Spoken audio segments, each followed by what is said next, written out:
Olá, programa Saúde, você tá no ar. Acompanhe comigo os destaques de hoje. Responda rápido, com que frequência você costuma trocar a sua escova de dente? Daqui a pouquinho a gente vai saber as dicas de um especialista. E mais, como manter a saúde no relacionamento? A partir de agora, no Saúde, você.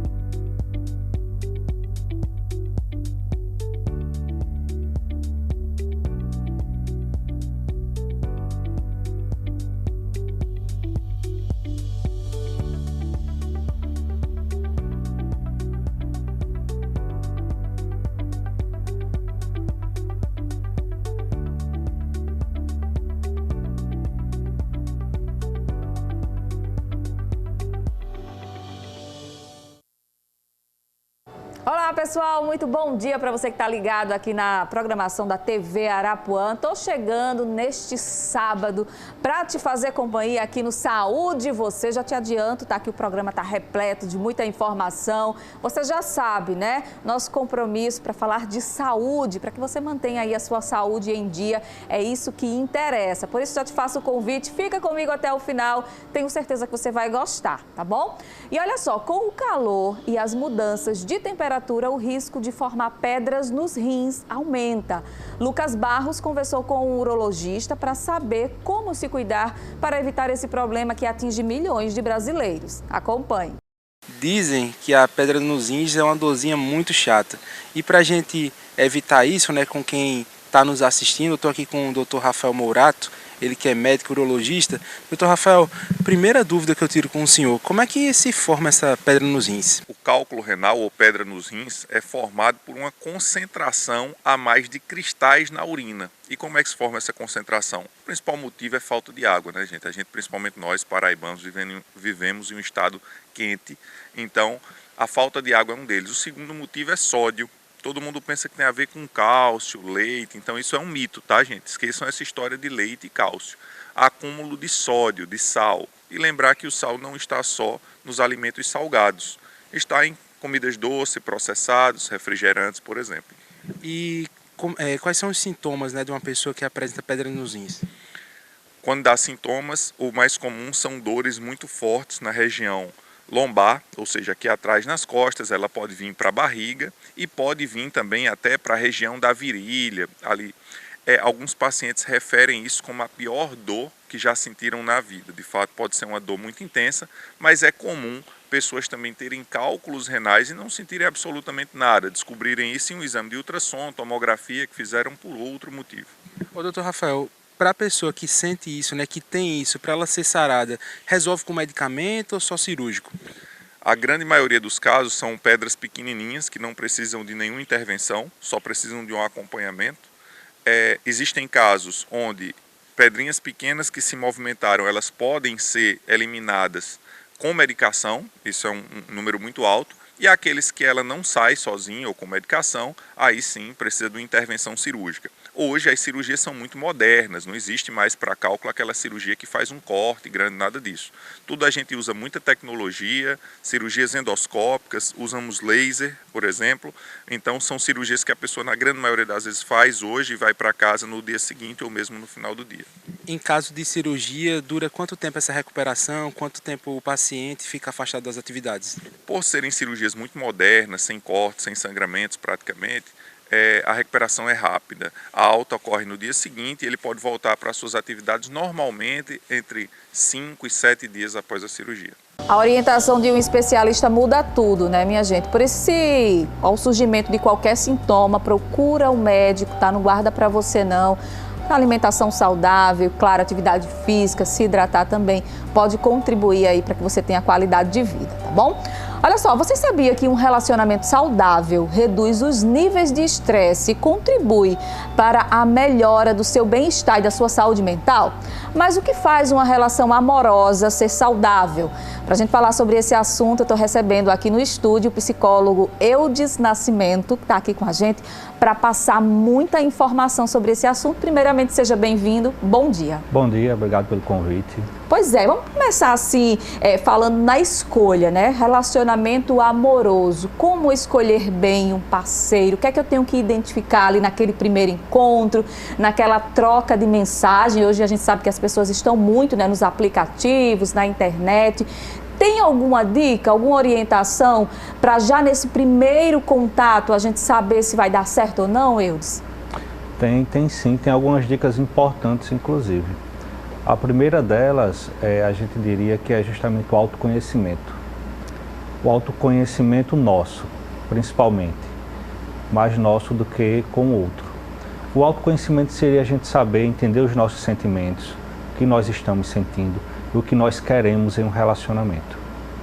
Então, o ponto principal, eu diria que é nós sabemos o que nós queremos no relacionamento, para que isso comece a acontecer. Perfeito, perfeito. A gente sabe que hoje em dia, né, as pessoas, a maneira de paquerar mudou muito. Hoje a praça é ali um aplicativo de relacionamento, um aplicativo de namoro, né, que tem diversos aí na internet. E aí, naquela troca de mensagem, o que é que eu tenho que observar para escolher a pessoa certa?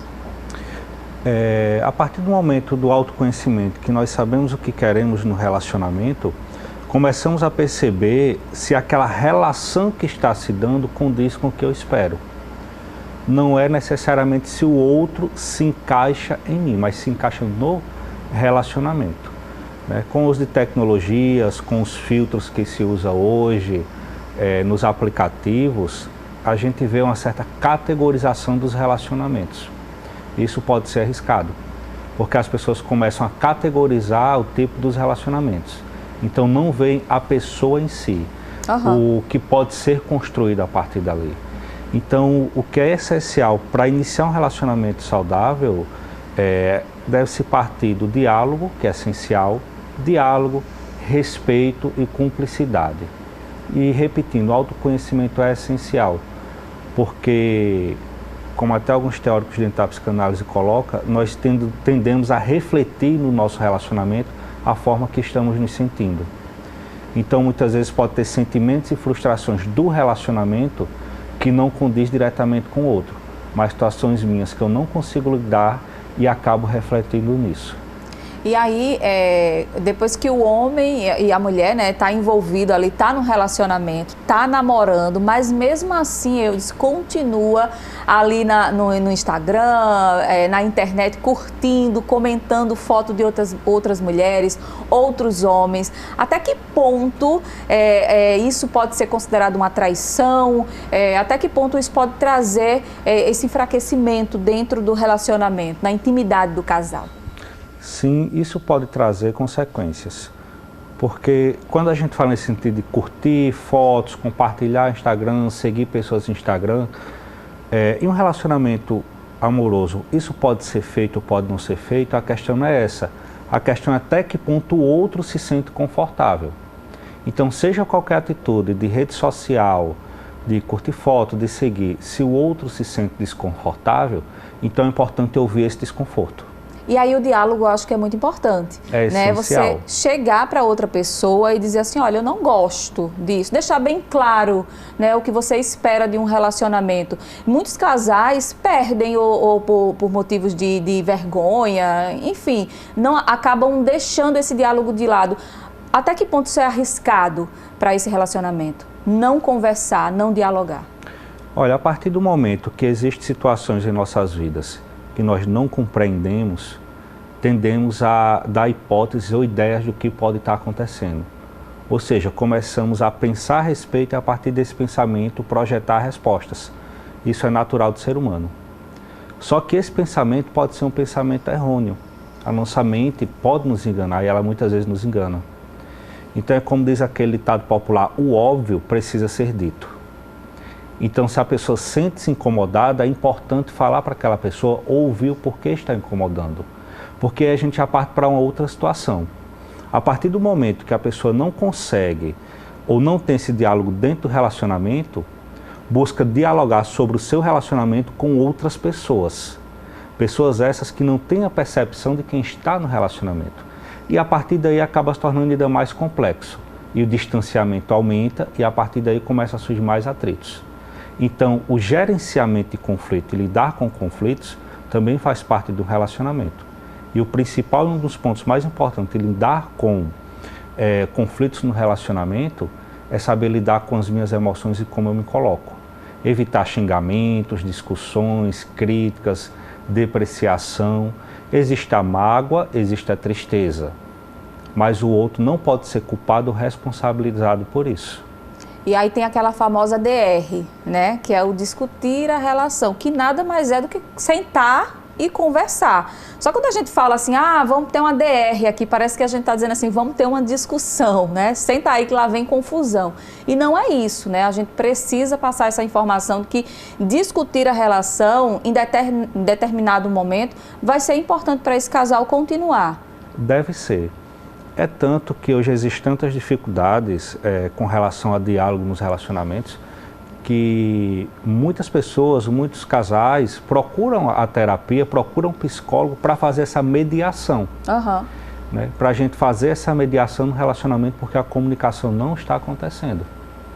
Então, quando existe uma DR que se fala, é importante que se tenha uma discussão, mas no sentido de compreensão e não de razão. Né? Infelizmente, a gente vê muitas vezes nos relacionamentos discussões onde não se busca uma compreensão, mas se busca quem tem mais razão. E aí fica uma briga de egos, uma discussão de egos, que aí já desencadeia situações de toda a vida individual de cada um, que acaba se refletindo naquele relacionamento. Então, quando a gente fala de um relacionamento saudável, para eu ter um relacionamento saudável, eu preciso estar saudável.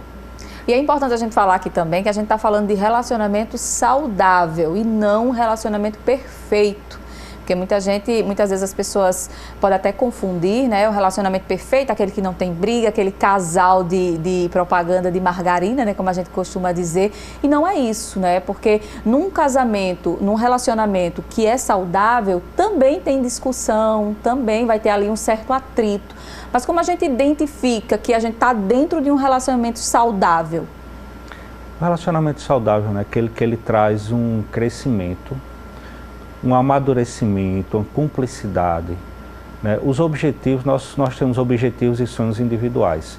A partir do momento que estamos em um relacionamento, esses sonhos passam a ser em conjunto. Então, o relacionamento saudável é aquele relacionamento que traz prazer, que traz confiança, que traz segurança, que traz cumplicidade, que traz apoio, que traz amizade. Né? Então, esse é um relacionamento saudável. Agora, a partir do momento que vem um relacionamento que causa sofrimento, tristeza, dúvida, insegurança ou ciúmes, que ciúmes em alguns aspectos, até da própria psiquiatria, é considerado até um delírio. Na verdade, o ciúme ele pode até ser patológico em alguns casos. Você quer imaginando coisa, Sim. Né? Já estamos de volta, o intervalo comercial foi bem rapidinho, como eu disse que seria. E aí, gente, todo sábado, você já sabe, aqui na tela da TV Arapuã, saúde você a partir das 10h30 da manhã, com muita informação, prestação de serviço para você, tá? E aí ter essa troca, essa interação é importante para a gente também. Por isso, eu quero te dizer que o nosso programa está passando lá no YouTube. Se de repente vai sair do cômodo onde está a TV, leva o celular e coloca no YouTube para não perder nenhum detalhe, tá? E quando o programa acaba, a gente disponibiliza lá também todas as matérias, programa completo para você ver quantas vezes quiser e compartilhar também informação com outras pessoas. Além disso, @TV Arapuã é o Instagram aqui da TV Arapuã, grade completa de programação, e o meu pessoal, você já sabe, Joana Brito, jornalista, encontro vocês por lá também, é sempre um prazer, tá bom? Olha só, responda rápido, com que frequência você costuma trocar sua escova de dentes? Pois é, e quais os cuidados que você tem para não proliferar fungos e bactérias na escova, hein? Tem esse cuidado? A gente conversou com um professor de microbiologia e você acompanha a partir de agora. Desde criança, a gente sabe que escovar os dentes diariamente é sinônimo de saúde. Mas de nada adianta ter esse hábito se a escova não estiver bem armazenada. Segundo o professor de microbiologia da UFPB, Bruno Galvão, o utensílio deve ficar protegido e longe do vaso sanitário. Ao guardar da escova, a gente tem que proteger. Proteger do ambiente. Algumas pessoas têm o hábito de deixar essa escova sobre a superfície da bancada, perto da torneira. E isso é extremamente errado. Por quê? Porque o próprio ato de dar descarga gera pequenas partículas que vai junto bactérias, fungos, que são normais das fezes e pode se depositar ali. Ou mesmo vir, né, pragas, né, e vetores, como no caso o mosquito, que foi falado, que pode também, né, ser um vetor para encontrar micro-organismos que podem ser causadores de doenças infecciosas e, inclusive, parasitárias. E a escova ainda deve ser trocada a cada 3 meses. Mas se gripar dentro desse prazo, ela deve ser substituída assim que a doença passar. Após qualquer infecção, processo infeccioso, seja ele uma infecção respiratória, uma gastroenterite, né, é necessário realizar a substituição da escova de dente. Por quê? Porque pode ficar resíduos, né, do patógeno que causou a infecção e isso trazer algum prejuízo. Mas Ana nem espera esse tempo para trocar. A aposentada garante que tem escova nova em casa todos os meses. Eu amo trocar a escova de dente, porque a gente tem que ter, né, higiene bucal, né? Caso as orientações com a higiene da escova de dente não sejam seguidas, a boca pode ser uma porta de entrada para diversos problemas de saúde. A troca da escova de dente para higiene bucal, ela tem que ocorrer frequentemente, no mínimo a cada 3 meses, né? Essa frequência faz com que a gente, além da fricção mecânica, que é o ato, né, de remover a sujidade por resíduos de alimentos, a gente também tem que se preocupar do ponto de vista dos micro-organismos que moram na nossa escova de dente. Existem mais bactérias, vírus, fungos e outros organismos morando na nossa boca do que pessoas vivendo no planeta Terra. Então, nem sempre a boca ela está totalmente em equilíbrio para que a gente possa ter essa manutenção, né, dessa convivência dos micro-organismos e a gente como hospedeiro. Tem que ter cuidado, viu? No tempo certo, troca a escova de dente, tá bom? Fica a dica aí pra você. Agora a gente vai abrir um espaço aqui no nosso programa para mostrar pra você o look que eu tô usando hoje, tá? Neste sábado aqui no programa Saúde Você. Escolhi essa calça jeans. Olha só que linda, gente, bem encorpada, cintura alta, a camisa preta, tá? Pra combinar. E todas essas peças você já sabe que encontra lá na Uzunai, essa loja que me veste aqui no Saúde Você, fica no centro de João Pessoa, na rua 13 de Maio, ali bem pertinho da Caixa Econômica Federal, na lateral, tá? E aí tem calça jeans, tem corte alfaiataria, tem vestido, tem macacão, enfim, uma infinidade de peças aí para você deixar o seu closet ainda mais moderno e sofisticado. A dica é essa, Uzunai, tá? Confere aí, eu tenho certeza que você vai gostar. Agora, minha gente, deixa eu dar mais uma dica aqui para você importante. Você costuma usar produtos de higiene ou cosméticos vencidos? Sabia que pode trazer sérios riscos à sua saúde? Acompanhe.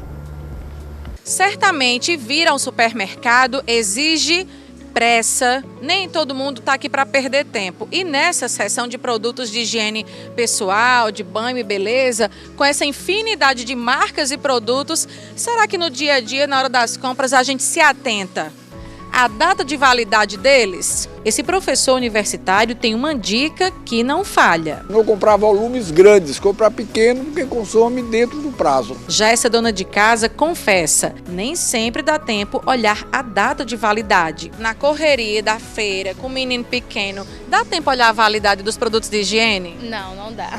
Quando é para nós, assim, adultos dentro de casa, é impossível. Geralmente a gente tem mal prescrição. Agora, se for para ela, a gente olha mais com cuidado, lê tudo direitinho. Seja maquiagem ou produtos de beleza, essa médica dermatologista explica, fora da validade, não mesmo. Quando você perde essa validade, né, quando acaba essa validade, você tem reações químicas e microbiológicas naquele produto.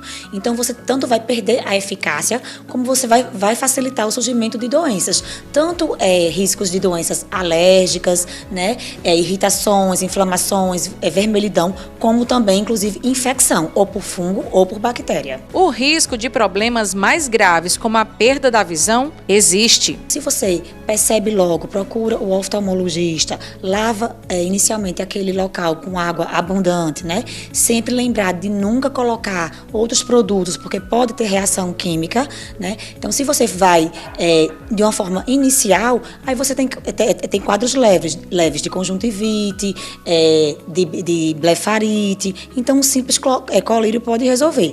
Mas se você está realmente com uso prolongado, não procura o médico, aí você pode, inclusive, perder a visão. Você pode ter um quadro de úlcera de córnea e aí você pode ter realmente a perda da visão. Já está dizendo, né, gente? Está vencido. É porque não serve mais, tá certo? É isso aí.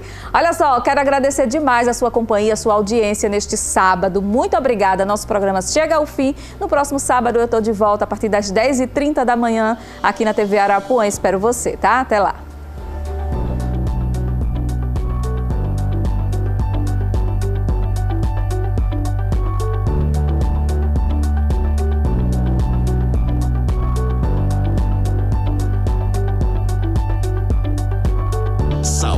E você? Oferecimento Unimed João Pessoa. Cuidar de você, esse é o plano.